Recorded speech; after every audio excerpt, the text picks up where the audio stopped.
शिवलिंग की पूजा क्यों किया जाता है? शिवलिंग भगवान शिव का प्रतीक है। भक्तजन आमतौर पर भगवान शिव की कृपा पाने के लिए उनकी मूर्ति की बजाय इस शिवलिंग की पूजा करते हैं। आज हम शिवलिंग के बारे में ही कुछ बातें करने जा रहे हैं। आपने जरूर यह देखा और पाया होगा कि भगवान शिव के भक्त आमतौर पर शिव की मूर्ति की नहीं बल्कि शिवलिंग की पूजा करते हैं।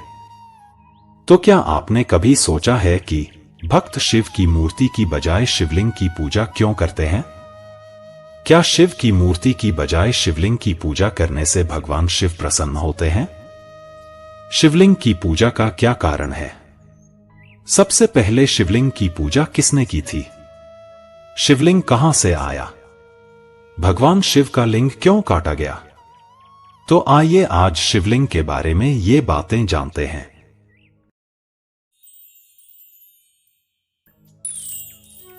शिव पुराण के अनुसार सृष्टि के प्रारंभ में भगवान शिव से ही सृष्टिकर्ता ब्रह्मा और भगवान विष्णु की उत्पत्ति हुई। उत्पत्ति होने के बाद ब्रह्मा जी और विष्णु जी के मन में यह प्रश्न आया कि हम कौन हैं? हम इस संसार में कैसे आए? हमारे काम क्या है? दोनों ने यह सोच ही रहे थे कि तभी एक अग्निस्फुलिंग प्रकट हुआ और उसमें से निकले एक आवाज ने ब्रह्मा जी और विष्णु जी से कहा, तुम दोनों के मन में जो प्रश्न उठा है उसका उत्तर पाने के लिए इस अग्निस्फुलिंग में प्रवेश करो और इसका आदि और अंत खोजो। उस आवाज को सुनने के बाद ब्रह्मा जी और विष्णु जी दोनों ही अग्निस्फुलिंग में प्रवेश कर गए। हजारों वर्षों की खोज के बाद भी ब्रह्मा और विष्णु को अग्निस्फुलिंग का कोई आदि या अंत नहीं मिला और न ही वे अग्निस्फुलिंग के रहस्य को जान सके। तब भगवान शिव परमब्रह्म के रूप में दोनों के सामने प्रकट हुए। भगवान शिव ने ब्रह्मा जी और विष्णु जी को अग्निस्फुलिंग के रहस्य के बारे में बताया। ब्रह्मा जी और विष्णु जी दोनों ने अग्निस्फुलिंग के रहस्य को जान लिया और उसे प्रणाम किया।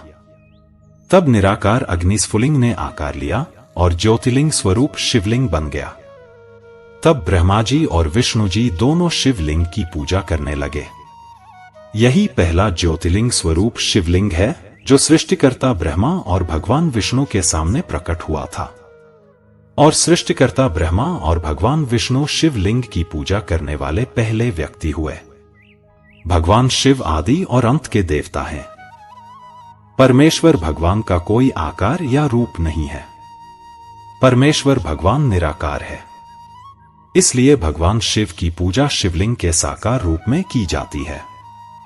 आध्यात्मिक अर्थ में शिवलिंग हमारे ब्रह्मांड की एक आकृति है। शिवलिंग शिव और शक्ति का एक शाश्वत रूप है और मनुष्य और प्रकृति के बीच समानता का प्रतीक है। दूसरे शब्दों में शिवलिंग हमें बताता है कि इस संसार पर अकेले पुरुषों का या केवल प्रकृति का प्रभुत्व नहीं है। पुरुष और प्रकृति एक दूसरे के पूरक और समान हैं। लिंग के रूप में केवल निराकार भगवान शिव की पूजा की जाती है। इसलिए निराकार परमब्रह्म भगवान शिव रूप धारण करने वाला शिवलिंग है। शिवलिंग में समाया है भगवान शिव और शिव में समाया है सारा ब्रह्मांड। भगवान शिव समस्त ब्रह्मांड के मूल हैं। शिव का अर्थ है परम कल्याणकारी और लिंग का अर्थ है सृजन। वायु पुराण के अनुसार लिंग वह स्थान है जहां प्रत्येक महायुग के अंत में संपूर्ण सृष्टि विलीन हो जाती है और जहां से सृष्टि के समय संपूर्ण सृष्टि प्रकट होती है और प्रलयकाल में जहां संपूर्ण ब्रह्मांड समाहित हो जाता है। इस प्रकार लिंग संपूर्ण ब्रह्मांड के निर्माण, अस्तित्व और विनाश के कारण या शक्ति का प्रतीक है। शिवलिंग की पूजा कैसे शुरू हुई, इसके बारे में कई कहानियां हैं। लिंग पुराण के अनुसार अपने पति भगवान शिव के बारे में अपमानजनक बातें सुनकर पिता दक्ष प्रजापति के यज्ञ स्थल पर ही माता सती ने अपनी देहत्याग कर दिया था। यह वार्ता सुनने के बाद भगवान शिव ने क्रोधित होकर दक्ष प्रजापति के यज्ञ को नष्ट कर दिया। उसके बाद पत्नी की मृत्यु के शोक में भगवान शिव चेतनाहीन होकर दिगंबर अवस्था में पृथ्वी पर विचरण करने लगा। भगवान शिव को इस अवस्था में घूमते हुए देखकर कुछ महिलाएं उन पर मोहित हो गईं। स्त्रियों की इस अवस्था को देखकर कुछ ऋषियों ने भगवान शिव को श्राप दे दिया। ऋषियों के श्राप के कारण भगवान शिव का लिंग उनके शरीर से खंडित होकर अलग हो गया। शिव का लिंग खंडित होने से तीनों लोकों में हाहाकार मच गया। ऐसी हाहाकार स्थिति को देखकर सभी देवता सृष्टिकर्ता ब्रह्मा के पास गए और उनसे सृष्टि को बचाने की प्रार्थना की। सब कुछ जानने के बाद ब्रह्मा जी ने देवताओं और ऋषियों के साथ भगवान शिव के पास गए। ब्रह्मा जी ने भगवान शिव से प्रार्थना की और कहा, हे भगवान, कृपया अपने शरीर से अलग हुए लिंग को फिर से धारण करें, अन्यथा सारा संसार का विनाश हो जाएगा। ब्रह्मा जी की बात सुनकर भगवान शिव ने कहा, हे सृष्टिकर, आज से सभी लोग मेरे लिंग की पूजा करना शुरू कर दें। उसके बाद ही मैं अपना लिंग फिर से धारण करूंगा। भगवान शिव की बातें सुनकर ब्रह्मा जी ने सबसे पहले एक सोने का लिंग बनाया और विधि विधान से उसकी पूजा की। तब देवता और ऋषि भी शिवलिंग की पूजा करने लगे और इस तरह संसार में शिवलिंग की पूजा शुरू हुई। अन्य एक कथा के अनुसार भगवान शिव ने संसार के कल्याण के लिए समुद्र मंथन से निकले हलाहल विष को पी लिया था। विष पीने से शिव जी का कंठ नीला पड़ गया और उनका पूरा शरीर जलने लगा।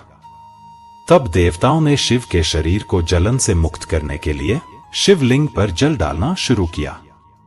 इससे भगवान शिव के शरीर की पीड़ा दूर हुई। इस घटना के बाद भगवान शिव के प्रतीक के रूप में शिवलिंग की पूजा शुरू हुई। भृगु संहिता के अनुसार एक बार महर्षि भृगु ब्रह्मा, विष्णु और महेश्वर में से कौन सर्वश्रेष्ठ है वह परीक्षा लेने के लिए निकले। परीक्षा लेने के लिए जब महर्षि भृगु कैलाश पहुंचे, उस समय भगवान शिव समाधि में लीन थे।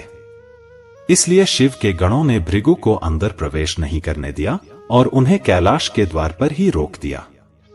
महर्षि भृगु ने बहुत अनुनय विनय की, लेकिन फिर भी शिव गणों ने उन्हें आगे बढ़ने की अनुमति नहीं दी, बल्कि उनका अपमान किया और उन्हें मारने के लिए त्रिशूल आदि अस्त्र धारण कर लिया।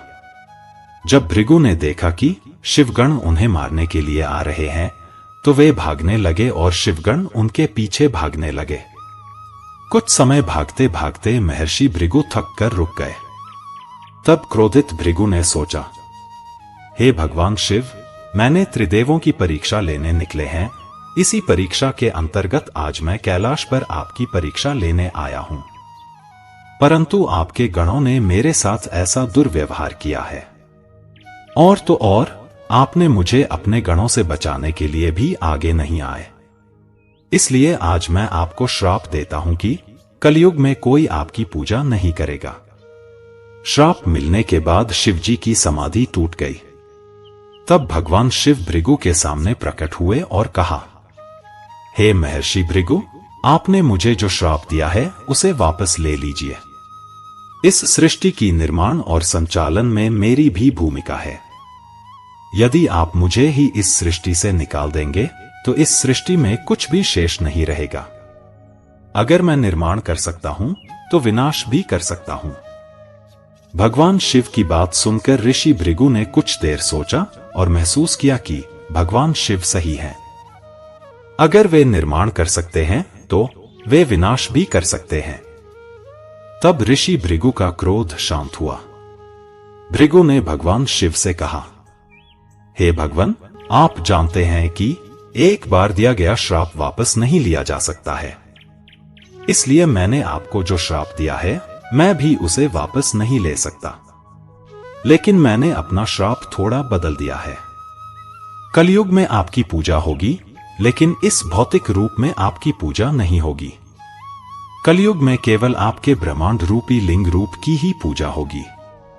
महर्षि भृगु द्वारा भगवान शिव को दिए गए इस श्राप के कारण ही कलयुग में भगवान शिव के भौतिक रूप के बजाय शिवलिंग पूजा की शुरुआत हुई। कलयुग में भक्त यदि विधि विधान से शिवलिंग की पूजा करते हैं, भगवान शिव की कृपा से कई लाभ मिलते हैं।